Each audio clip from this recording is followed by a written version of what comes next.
1932 खतियान आधारित स्थानीय नीति लागू कराने को लेकर सीधी पहल। दुख के साथ, खेद के साथ कहना पड़ रहा है कि राज्य का सबसे ज्वलंत मुद्दा, इस राज्य के बनने के आज 25 वर्ष हो गए हैं, आज भी खतियान आधारित स्थानीय नीति या फिर राज्यवासियों को पहचान करने का, इस राज्य को सुरक्षित करने की जो नीति है वो प्रक्रियाधीन है। झारखंड में लंबे समय के बाद फिर से एक बार 1932 की गूंज सुनाई दी है और सदन के अंदर डुमरी विधायक टाइगर जयराम महतो ने सवाल पूछा और अविश्वास प्रस्ताव लाया कि आखिर 1932 जो झारखंडी भावनाओं से जुड़ा हुआ मुद्दा है, यह अब तक क्यों नहीं पूरा हो पाया। इस पर मुख्यमंत्री हेमंत सोरेन ने खुद सदन के अंदर अपने भाषण में जवाब दिया है और साफ तौर पर इसमें एक षड्यंत्र की बू आने की बात कही है। तो देखें तो जयराम महतो ने अपनी राजनीति पारी की शुरुआत ही 1932 खतियान आधारित स्थानीय नीति से की है, जिससे जो 1932 वाला होगा वही झारखंडी होगा। लेकिन कहीं ना कहीं यह तमाम राजनीतिक दाव पेच के बीच फंस कर रह गया। अब वापस से लंबे समय के बाद सदन के अंदर 1932 की गूंज सुनाई दी है। आप खुद सुनिए डुमरी विधायक टाइगर जयराम महतो ने 32 को लेकर किस तरह से अविश्वास प्रस्ताव सरकार के खिलाफ ला दिया। मेरा गैर सरकारी संकल्प का विषय है 1932 खतियान आधारित स्थानीय नीति लागू कराने को लेकर सीधी पहल। सरकार का वक्तव्य प्राप्त हुआ है अध्यक्ष महोदय, जिसमें सरकार के वक्तव्य में कहा गया है कि कार्रवाई प्रक्रियाधीन है। अध्यक्ष महोदय, बड़ा दुख के साथ, खेद के साथ कहना पड़ रहा है कि राज्य का सबसे ज्वलंत मुद्दा, इस राज्य के बनने के आज 25 वर्ष हो गए हैं, आज भी खतियान आधारित स्थानीय नीति या फिर राज्यवासियों को पहचान करने का, इस राज्य को सुरक्षित करने की जो नीति है वो प्रक्रियाधीन है।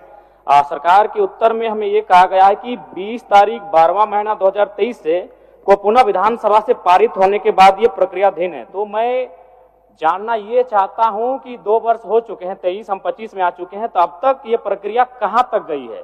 चलिए माननीय मंत्री जी बोल दीजिए, बैठिए माननीय सदस्य, बैठिए जवाब दीजिए। अध्यक्ष महोदय, यह खतियान आधारित 1932 का स्थानीय नीति के संदर्भ में इन्होंने अविस्तार लाया है कि 2 वर्ष बीत जाने के बाद भी ये मामला अभी आगे नहीं बढ़ पाया। सरकार जवाब दी है, प्रक्रियाधीन है। माननीय सदस्य ये कहना चाहते। तो एक्चुअली अध्यक्ष महोदय, इसके बारे में झारखंड राज्य झेल रही है। राज्य गठन के बाद से क्या क्या परिस्थितियां बनी, कौन कौन लोग इस प्रदेश में शासन व्यवस्था चलाए और उस समय क्या क्या स्थितियां हैं। माननीय सदस्य भी इस बात को अच्छी तरह से अपने वक्तव्य में इन्होंने अविस्तार में इन चीज़ों को प्रस्तावित किया है कि कब कोर्ट के द्वारा इसको निरस्त किया गया है, कब सरकार इसको अंगीकृत किया है।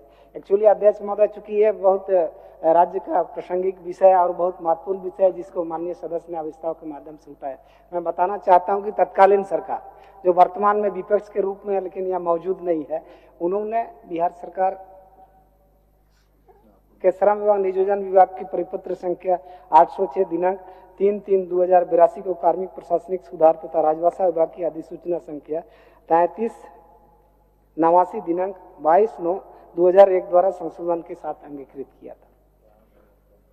इसको हाईकोर्ट ने निरस्त कर दिया। अब अभिस्ताव को वापस लीजिए जयराम जी, उत्तर हो गया। अध्यक्ष महोदय, मैं इस अविस्ताव प्रस्ताव को एक शर्त पे और एक अनुरोध पे मैं वापस लूंगा, क्योंकि जब 2022 में माननीय मुख्यमंत्री हेमंत सोरेन के नेतृत्व में 1932 खतियान आधारित स्थानीय नीति को अनुसूची 9 में सम्मिलित करने के लिए प्रस्ताव को भेजा गया था, तो राज्यपाल के पास से ही ये वापस आया। तो मैं चाहता हूं कि 25 वर्ष हो चुके अध्यक्ष महोदय, और इस राज्य के लोग सबसे पहले अगर कुछ चाहते हैं तो स्थानीय नीति चाहते हैं। तो मैं चाहता हूं, अनुरोध करना चाहूंगा और मैं अपने प्रस्ताव को भी वापस लूंगा कि माननीय मुख्यमंत्री इस राज्य के मुखिया हमें आश्वस्त करें, अगर केंद्र का अड़चन आ रहा है, शेड्यूल 9 का मामला आ रहा है।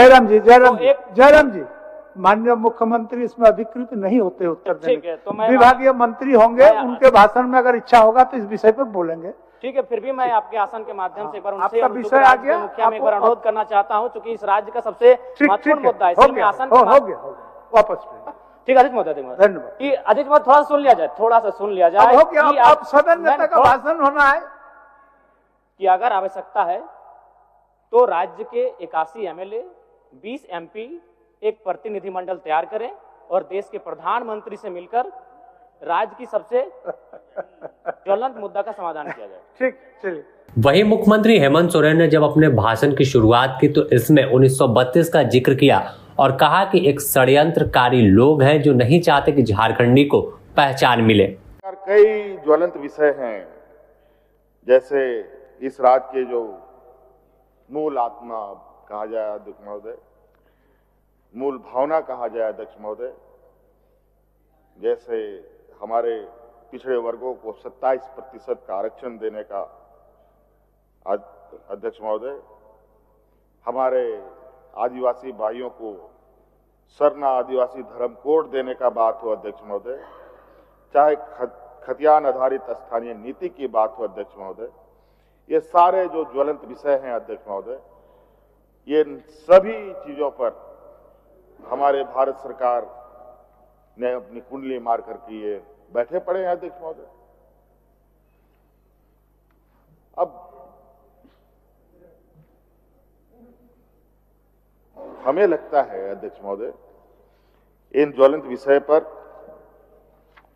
अब राज्य की जनता को ही आर पार की लड़ाई लड़नी होगी। इसका लिए हम लोग पूरी उम्मीद के साथ इस बात के लिए तैयारी में है कि अब इसके लिए संघर्ष के अलावा कोई रास्ता बचा नहीं है। अब जितना भारत सरकार, राज्य सरकार कोर्ट कचहरी करते रहिए, कुछ परिणाम नहीं हो।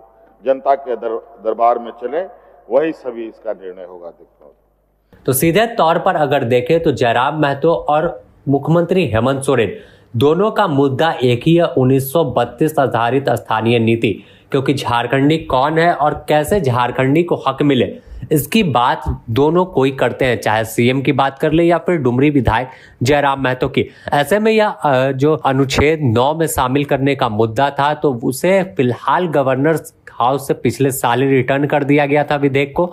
तो अब इसकी राजनीति तेज है और मामला फिलहाल कोर्ट तक पहुंचा और कोर्ट में खिंचा रहा है। देखना होगा कि आखिर इस 1932 के खेल में कब तक जो है परिणाम निकलकर सामने आएगा।